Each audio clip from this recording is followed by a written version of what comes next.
Amid escalating tensions in Gaza, where the death toll continues to rise and destruction mounts, Israeli Prime Minister Benjamin Netanyahu faces mounting internal dissent over ceasefire negotiations.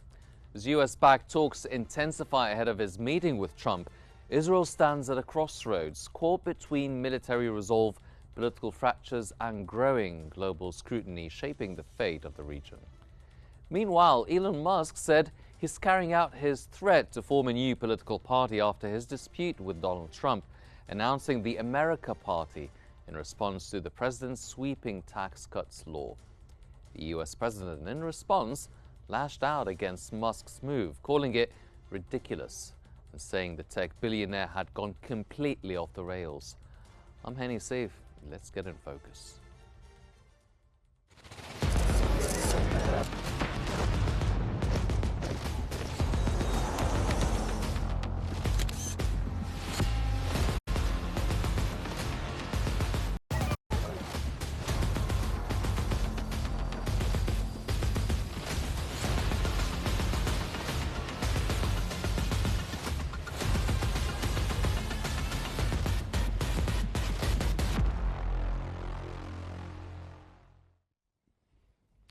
The Guardian has reported that in Gaza, the mood as ceasefire talks intensify, a war-weary population clinging to fragile hope amid relentless destruction.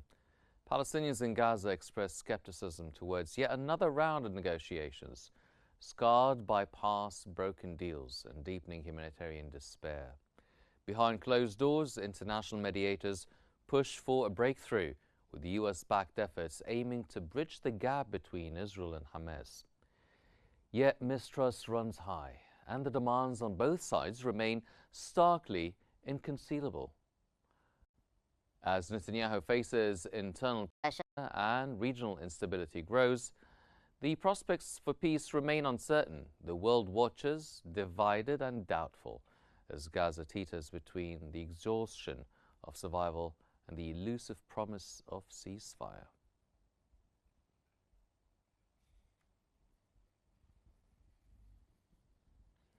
The Washington Post highlights escalating diplomatic efforts as Netanyahu faces mounting pressure to accept a Gaza ceasefire amid Trump's renewed push for a deal. With the U.S. mediation intensifying, internal divisions within Israel's government threaten to undermine negotiations. Hamas, though weakened, remains defiant, insisting on key demands, including the lifting of the blockade and Palestinian prisoner releases, terms Israel resists despite growing international criticism. As violence persists and humanitarian conditions worsen, the window for peace narrows. The region teeters on the edge, caught between diplomacy and deepening conflict, with Gaza paying the heaviest price.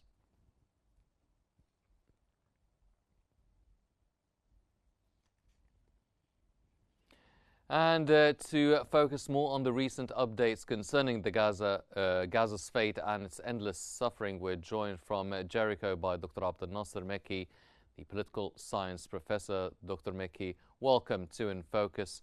Can Netanyahu hold his fragile coalition together as internal rifts deepen over a political Gaza ceasefire?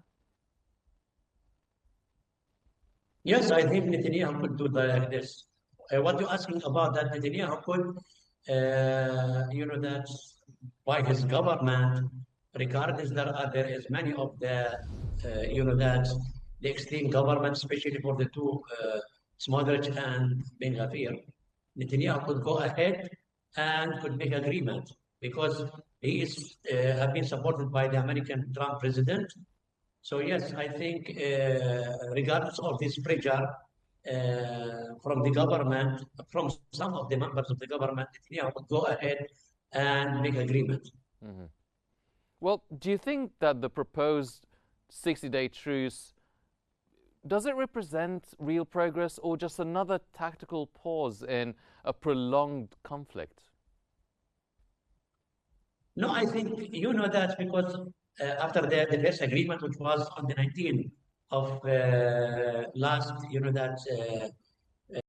February, January last year, this year, you know that they reached an agreement, and they could fulfill the first part of the agreement, and they released about 33 persons from the Israeli hostages. Now, and after that, as you know, the Israeli aggression started on March and until now, and killed many of the Palestinian people in Gaza, and destroyed also many of the places in Gaza.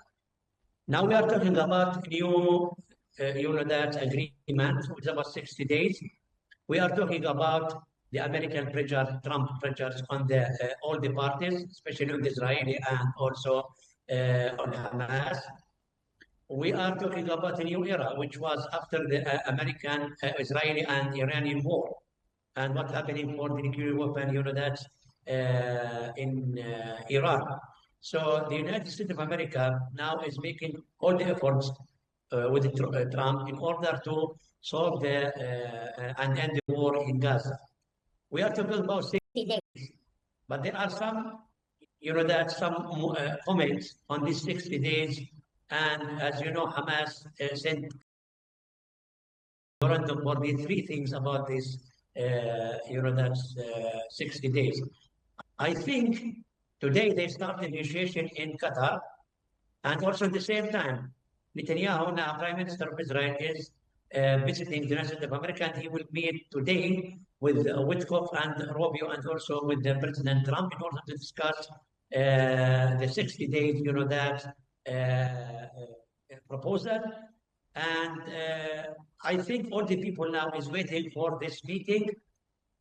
President Trump said that before 1 week he will reach to agreement in 1 week. But now, today, he also said that he will reach to agreement to end or to cease fire in order to start the 60 days, maybe in 1 week.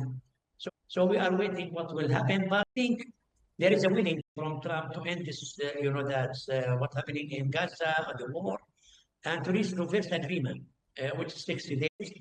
And after that, regardless what Hamas requested in the three, that demands, which is about discussing the, that the American assistance institution, Gaza, humanitarian, they are against, and they want to return back to the first, that system, which is this assistance will be under the international or United Nations organization. The second is about the continue the negotiation after the 60 days, and also they withdraw from the Israeli army from the places that have been occupied after started in March.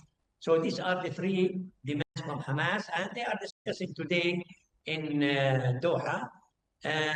We will see about this, but maybe it will take a few days, not like what they said, maybe 1.5 days, because there are some details need to be discussed, to be clarified, and also waiting for the Trump Netanyahu meeting today until Thursday. He will stay in America, so we will see what will happen, and we will hope that they will reach to the started the 60 days agreement maybe in this week. Well, both sides have their own conditions and their own demands. Can Hamas's conditional ceasefire offer withstand the Israeli demand for full disarmament and surrender? No, I don't think so. About you mean that so Hamas to surround and also to be an army? You mean this? That's a question? Do you think that Hamas will actually go through with the disarmament demand and a total surrender? No, I don't think so. Hamas will. What Hamas said in their proposal, and what they clarify, that they, regardless that they will not participate on maybe in the next day in Gaza, but they will not surround it and they will stay in Gaza. They said we will be part of Gaza, and they will not go outside of Gaza. And I think in the last few days, what we witnessed and saw on what Hamas did and the fighting against the Israeli military, especially for the tanks, now Hamas, their position is more strong than before.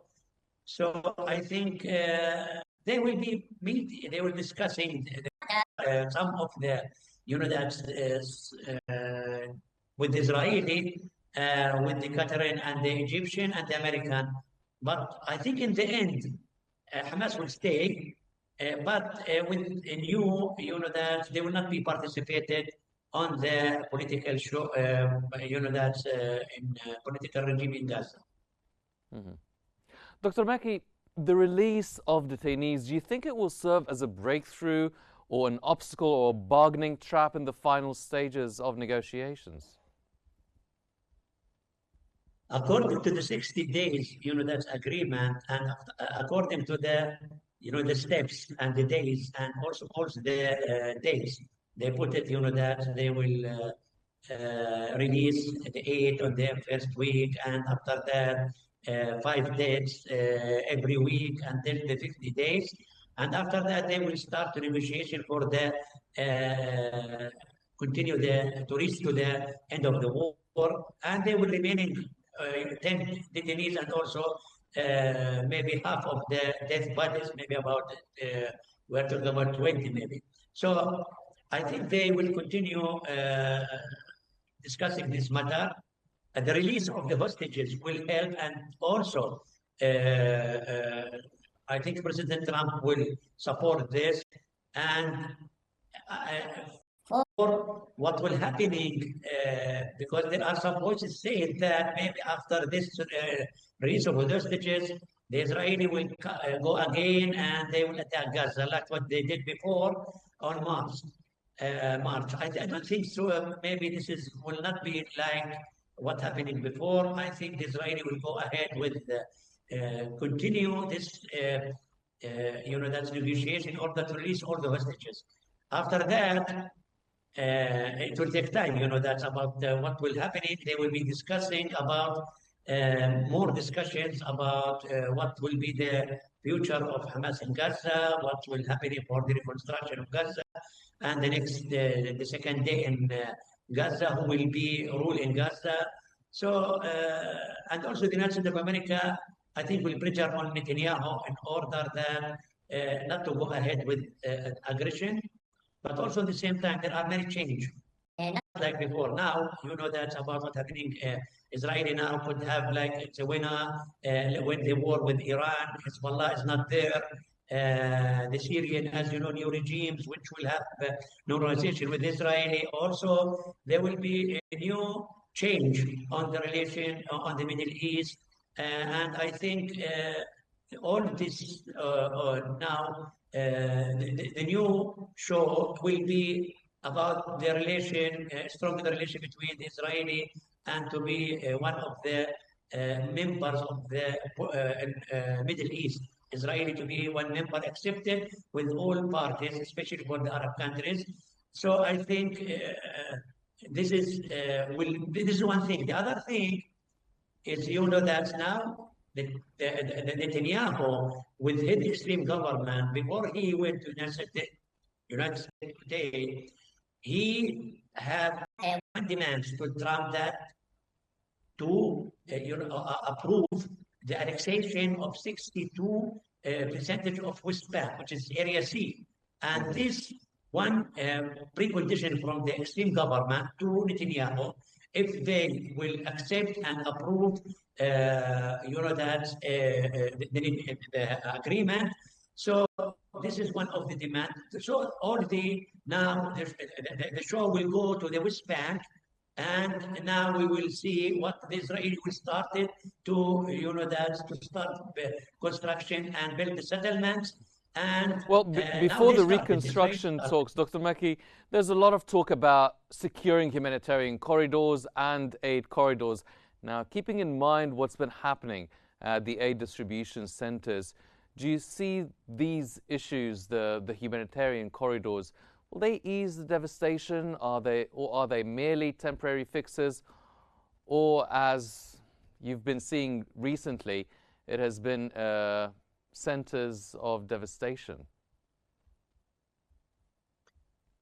I think also, as you know now, the negotiation also in Qatar today, they will discuss about what Hamas demands about the withdrawal the Netzarim and also from Moraj corridor.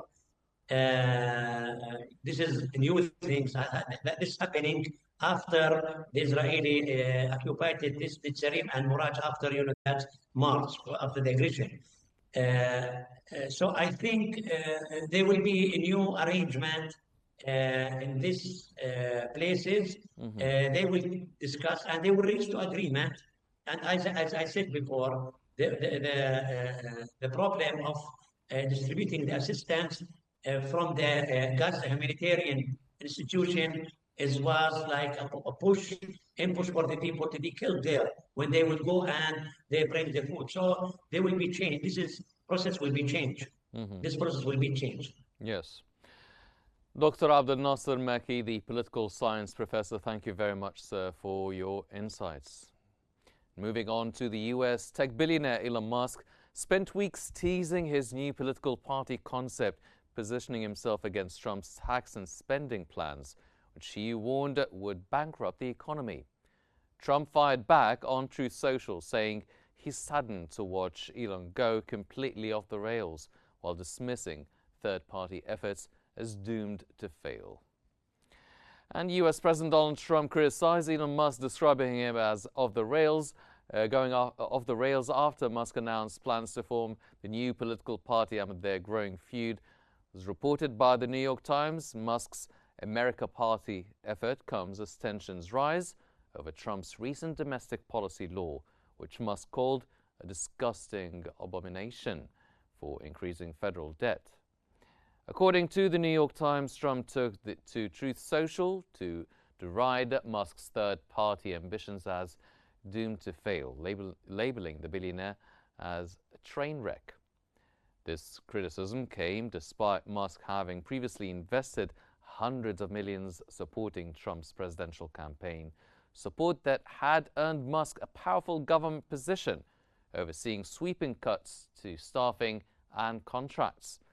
The New York Times added that the feud escalated as Trump threatened to retaliate by slashing federal contracts and tax breaks for Musk's companies, implying the Tesla CEO's opposition stemmed from the elimination of electric vehicle mandates that would have benefited his automotive business.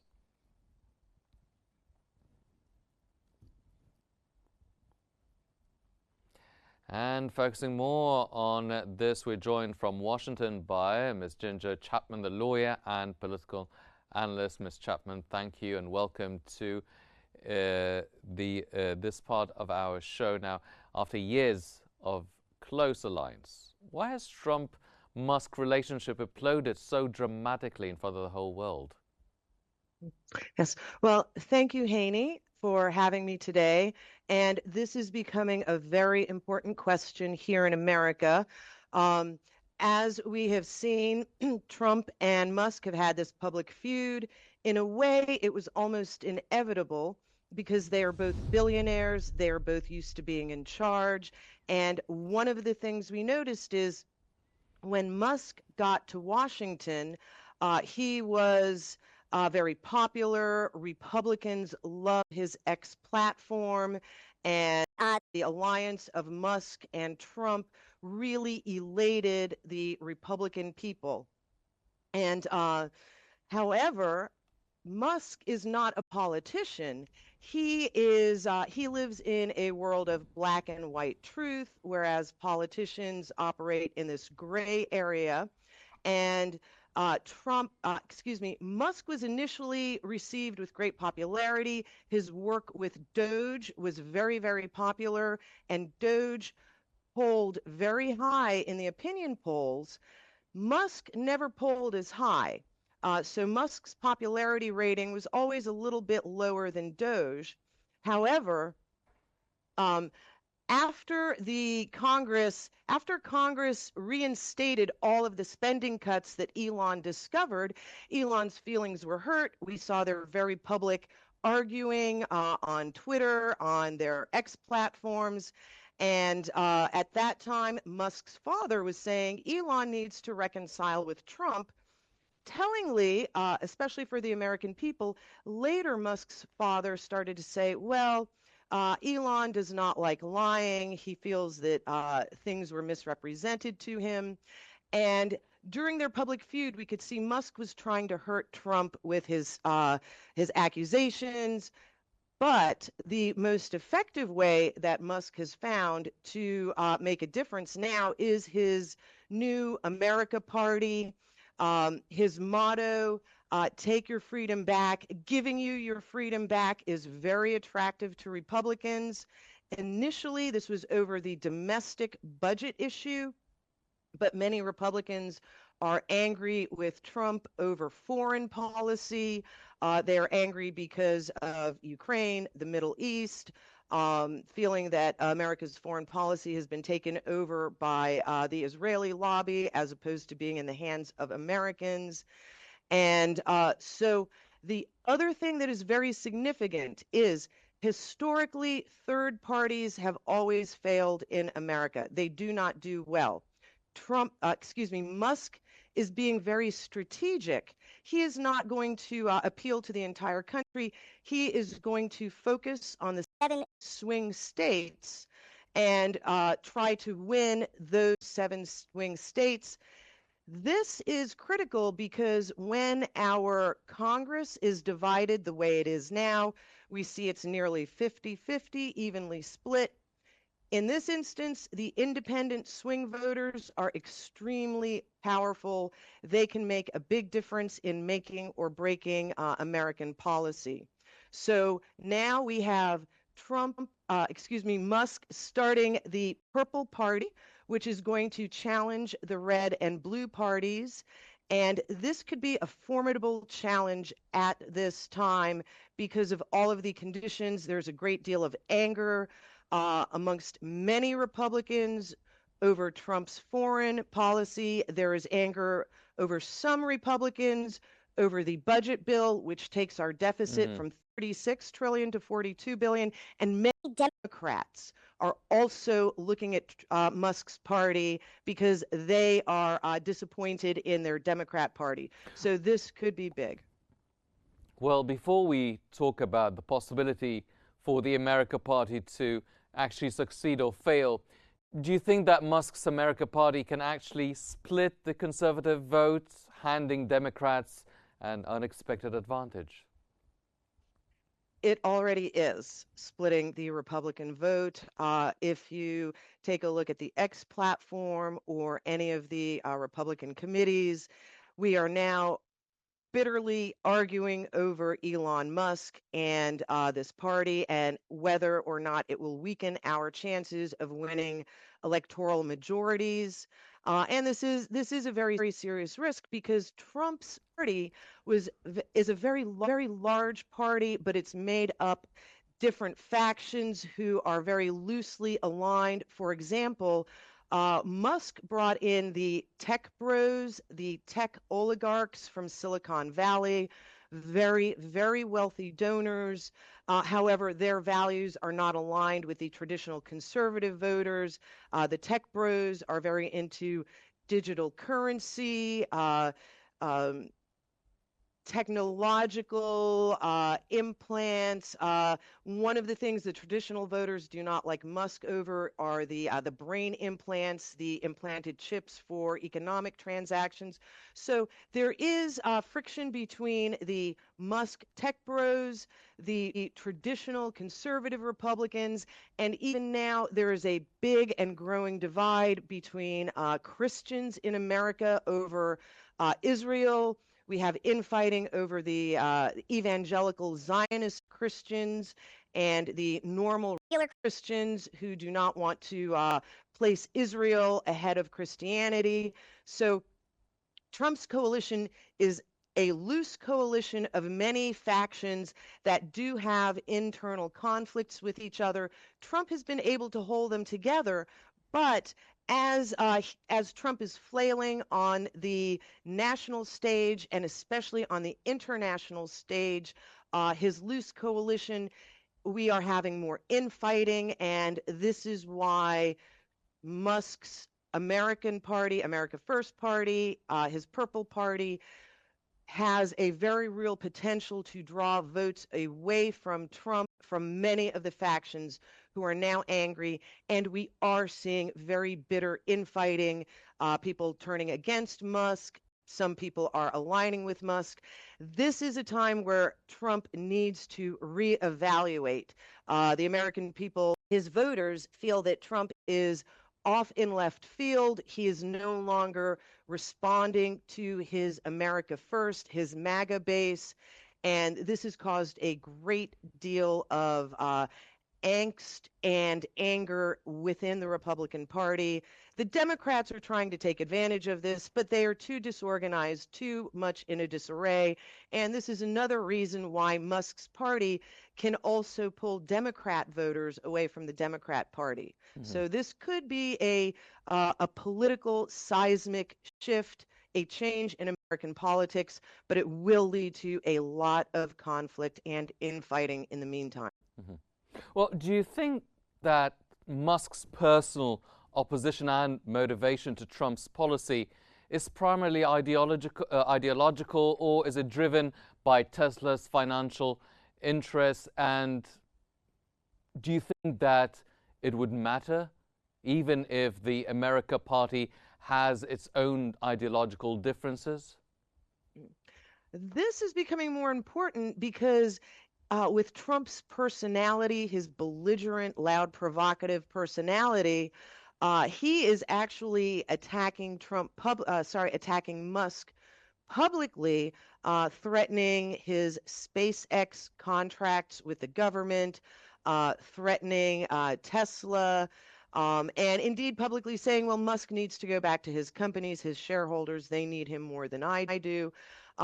However, this is very dangerous because this can turn the American business people against Trump because of his perception that he's attacking a successful company.